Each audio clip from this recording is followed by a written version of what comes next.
Yeah, I think, okay, like you said, like Professor Raheem said, we should make use of the infrastructure already that is here.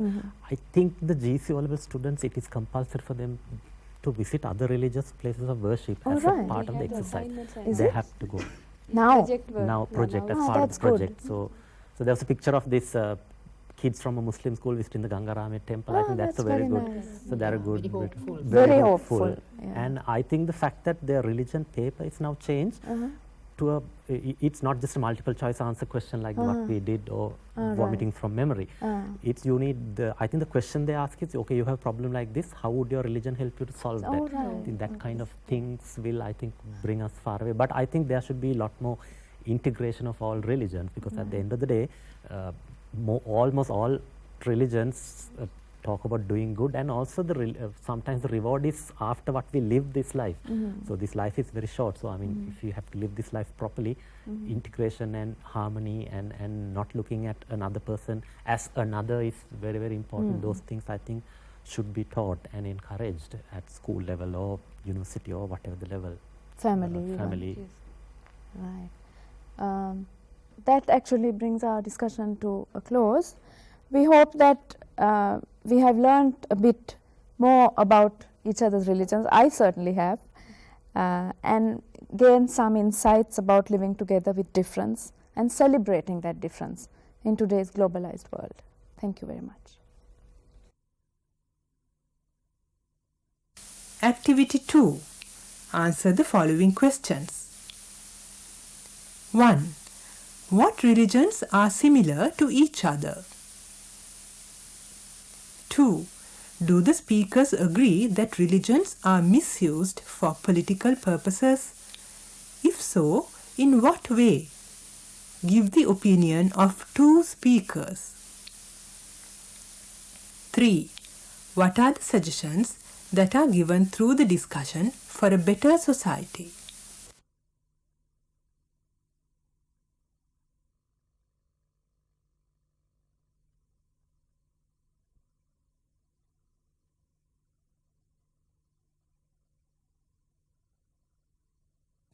Hello, I am Vivi Marie, and I welcome you to this interview today with Dr. Kanchana K.C. Varnapala, who is going to talk to us today about a very important issue in society, that is gender and representation. Welcome to this interview, Dr. Varnapala. Thank you, Vivi. First, can you tell us a little bit about gender, the difference between sex and gender, and what exactly representation is? Yes, now gender is actually the social and cultural construction of sexuality or sex. For instance, now when a female baby is born, people usually tend to associate her with pink. Now what is the association between the color pink and the female sex? So that is the construction of gender, where certain attributes are accorded to each sexual category. Right. So what you're basically saying is sex is a biological thing and gender is a social construct. Exactly. Sexuality is a biological construct, whereas gender is the social and cultural construct of that sexuality. Right. And what do you mean by representation? What's the relationship between gender and representation? Well, before I answer that, let me talk a little bit about feminism. Now, gender becomes a central concept in feminism because feminists believe that in this society that we live in, women are constructed as unequal to men, that women have lower social status and that they have less power, especially economic power. Can you give me some examples of that? What do you mean by that? For instance, society constructs women as less intellectual. Men are more intellectually superior. So all those constructions kind of get embedded in society. So feminists believe that media becomes a contributory factor in constructing that, in representing these images to society. So in that sense, feminism, representation and gender kind of come together. Right. So if I ask you again to define representation, how would you define it? What is representation? Representation again is the construction, how somebody, individual or object is constructed and represented. How is it presented to the world? Right, as reality. As reality. So I that see. is representation. And one of the forms of representation, one of the modes by which women are represented is through media.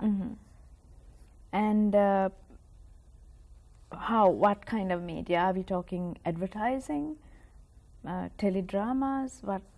Yeah, it can be either film, it can be advertisements, it can be literary material, it can be newspapers, it's just everything out there which kind of constructs an image of women. It can even be a concept which you cannot kind of grasp. Like?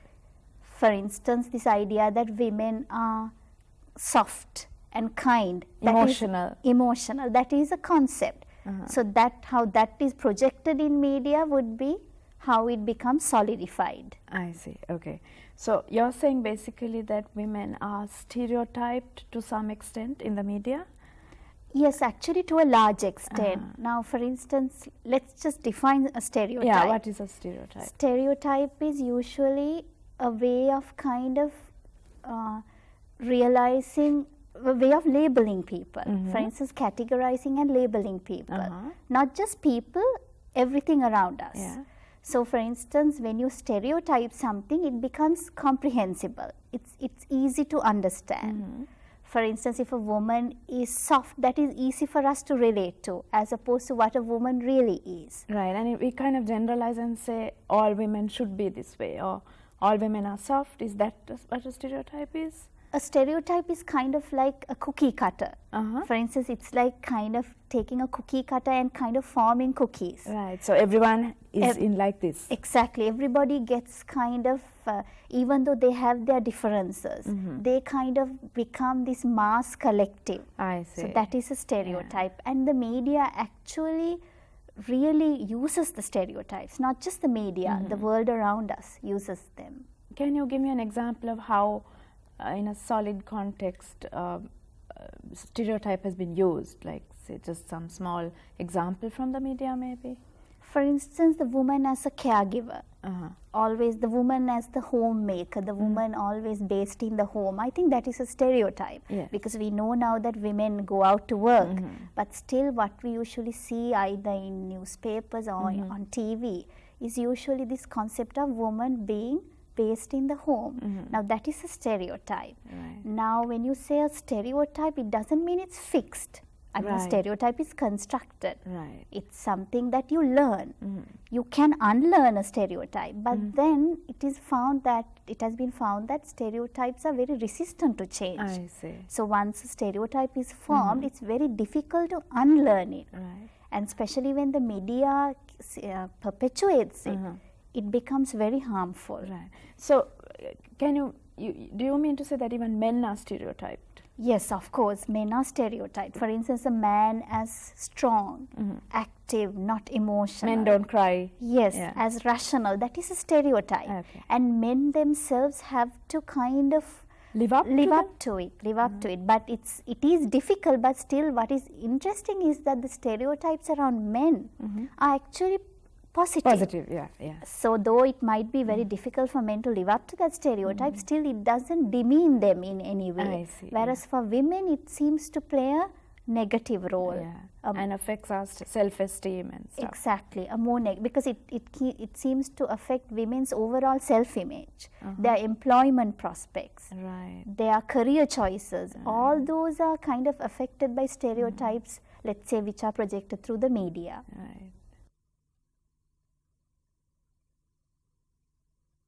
Okay, so what is the role of stereotyping in the media? You just said that people find it easy to relate to a stereotype. And so, for example, if they want to buy washing powder, how do you think that it can be represented in a stereotyped way regarding gender? Yes, obviously by bringing a woman in. And actually, if you see the washing advertisements that have come ever since the introduction of TV to Sri Lanka, a woman has always been associated with it. And it looks as if nothing has changed, even Right. though the socio-cultural economic landscape has changed in Sri Lanka, and the Right. socio-cultural status of the woman has changed. The advertisements or the kind of representations or the representation of women, it seems to be very static. It seems to be very kind of solidified. Totally. And I remember an advertisement way back when I was quite young about a woman, it was Robin Blue or something, and she says, Ane Manda Sarat, I tried everything, but it didn't go. And he's angry and scolding her. Do you think ads have changed a little bit? They do show women going to work and coming back, but do you think they are showing women then as having a dual role, a homemaker and this, and like the superwoman kind of? In that sense, the stereotype has changed, but it's still demeaning and it's still... Yes, I mean the dual role is there Yeah. to a certain extent, but what is interesting is that the role the woman has to play at home, that is given precedence. Priority, Yes, yes, it's given yeah. priority. It looks as if her work role, her role at work is kind of secondary. The Right. primary responsibility is towards the home, to your children or to your husband, but not to your workplace, not to your colleagues. So that dual role comes. And then you do have this depiction of strong women, but then they become these harridans, they become these monstrous women. Who have lost their femininity, sacrificed Yes, some. actually about 20 years back, I don't know if you remember, but there was this very interesting ad about sunlight, and it's about this man and woman in their late 50s or early 60s kind of fighting over this shirt. The man says, okay, you haven't washed my shirt, and the woman snaps at him. Yes. Which is very interesting. So she's not very happy about washing whatever, but then she's constructed as this woman that you do not... Unappealing. Yes, very unappealing and actually comic. I see. So either the woman, when you have strong women, either they are comic or they are undesirable. And those would be examples of stereotypes. Stereotypes, total stereotypes. So either the kind of the woman who asserts herself is a comic, Right. kind of a caricature. Okay.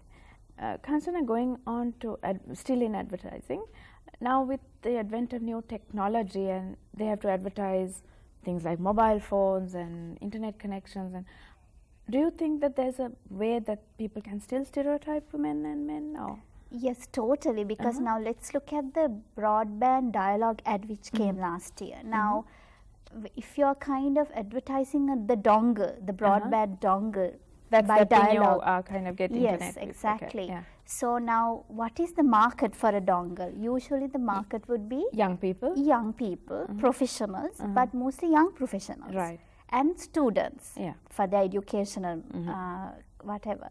But what happens is that now we all know that women consist of a large percentage of young professionals and students. Definitely, yeah. Perhaps even more than men. Yeah, yeah. But the advertisement that came out last year did not address the woman in the way it addressed the man. How so? For instance, it kind of shows 4 women, 4 young women and 1 young man, and they are going by train somewhere, unspecified. And the women are seated together. The 4 women, young women, are seated together. The man is seated elsewhere, but in the same compartment. And what you see is that one young woman is obviously looking at herself through a compact mirror. So she's checking her appearance. Like, okay. Yes, once again, the idea that women's value is constructed through how they look. Their value is only in terms of how they appear. So the appearance becomes very important for women. Right.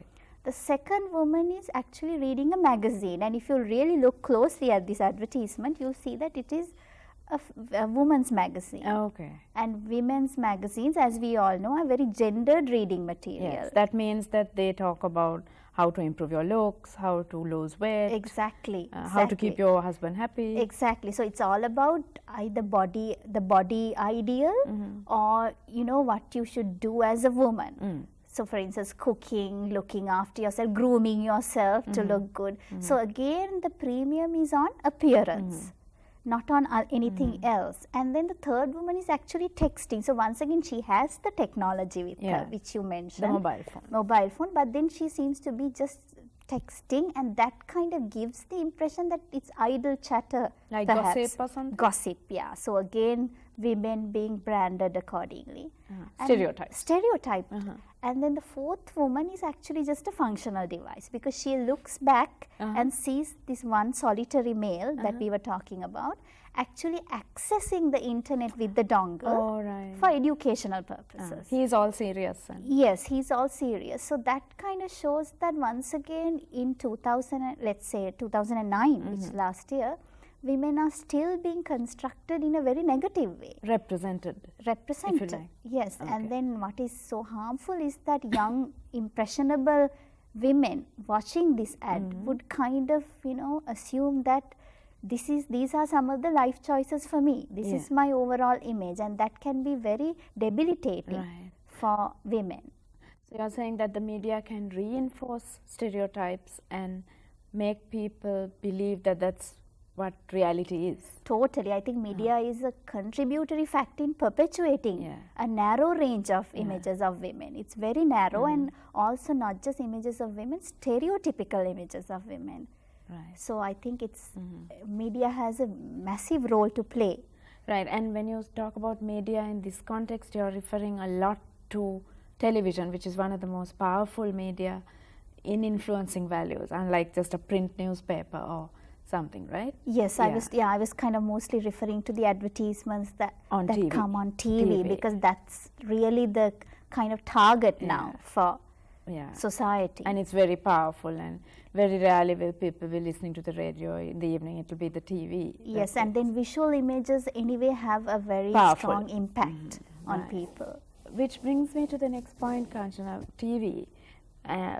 So it's not only advertisements that we are bombarded with, but teleserials, teledramas.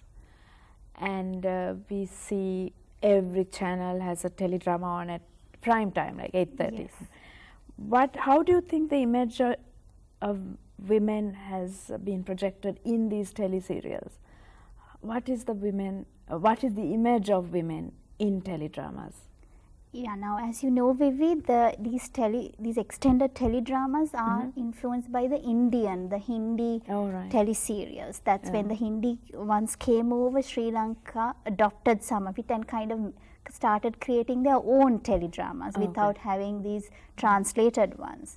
Dubbed or something. Dubbed ones, yes. Now the teleseries are very interesting. Now let's just look at the structure for a bit. Usually these go on to about 500 episodes, whereas about 10 years ago, with 30 episodes, a teledrama would usually end. But now it's kind of going beyond 300, and I've even seen some where the directors are boasting of possible 500 episodes.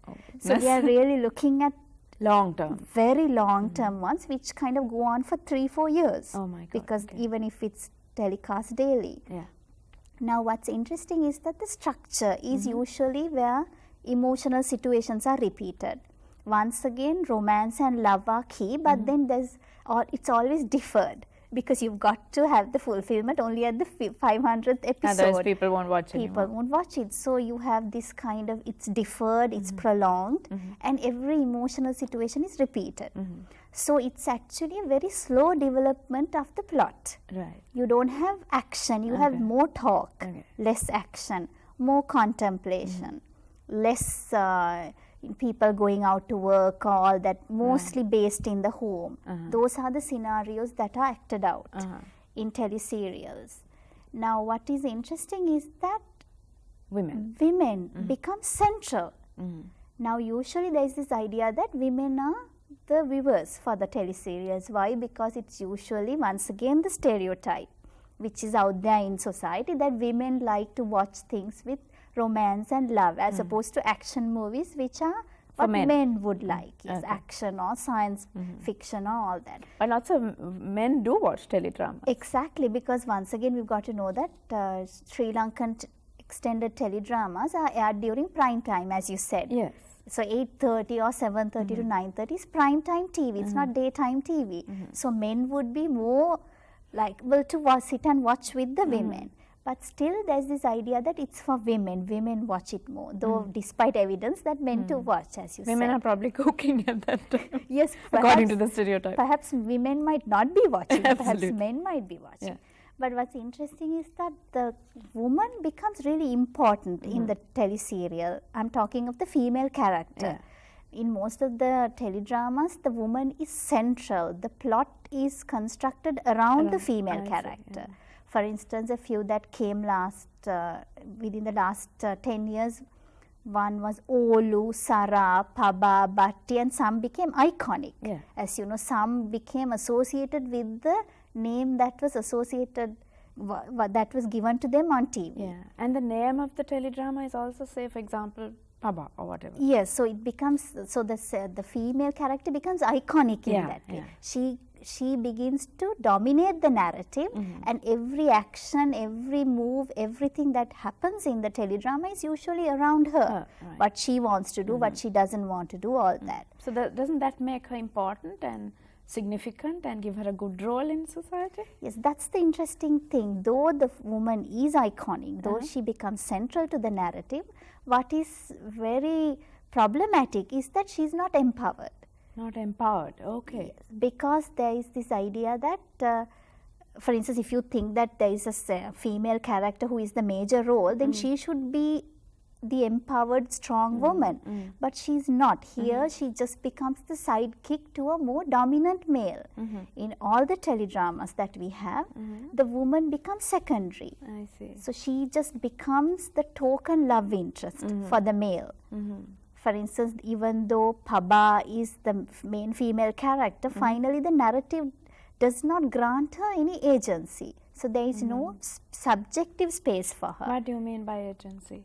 She doesn't become an agent. She only becomes somebody who is acted upon. She is not the actor. She doesn't make things happen. Exactly. Things happen to her. I and see. usually those are dictated by the male characters. Okay. Right. Do you see any way that this could change? Do you see any hope that it might? Actually, I think it's already changing. Now, for instance, even let's take the teleseries that we talked about, these female characters.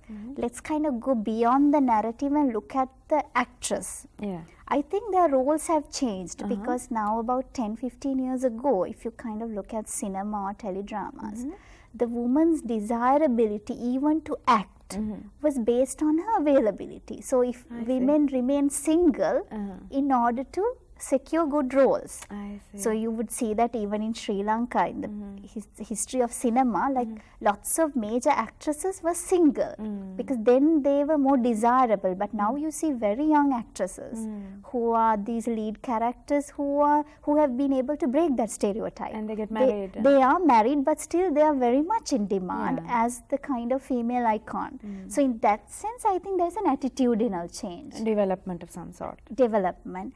And as well as there is a thematic shift as well. For instance, now on TV we have lots of different issues about women which are being discussed. Okay. For instance, divorce, remarriage, marital problems, problems at the workplace. All those things are being kind of discussed and kind of giving women some way of freeing their arms a bit. So they are no longer defined as the mother or the young woman. I mean, there are instances, but then you have certain alternative teledramas or alternative films that come out which discuss it. But as we said, the predominant image is still kind of very stereotypical. But there is hope out there. There are glimpses of women, glimpses of representations of women. That are where they are powerful. Where they are powerful, or at least I believe all women are powerful, but at least it shows different kinds of women, women doing different roles other than a stereotypical role that is being dictated by media, where women are always mothers or where women are always wives, daughters, girlfriends, but women who kind of break out of that mold and who are doing other things. Right, okay. That's a very hopeful note to end on. Thank you, Vivi. Thank you, Dr. Kansana K.C. Wathmanel, for that. and let's hope that this trend will continue, and that in some way media will be a driving force behind change and empowerment of women for our future. Thank you very much.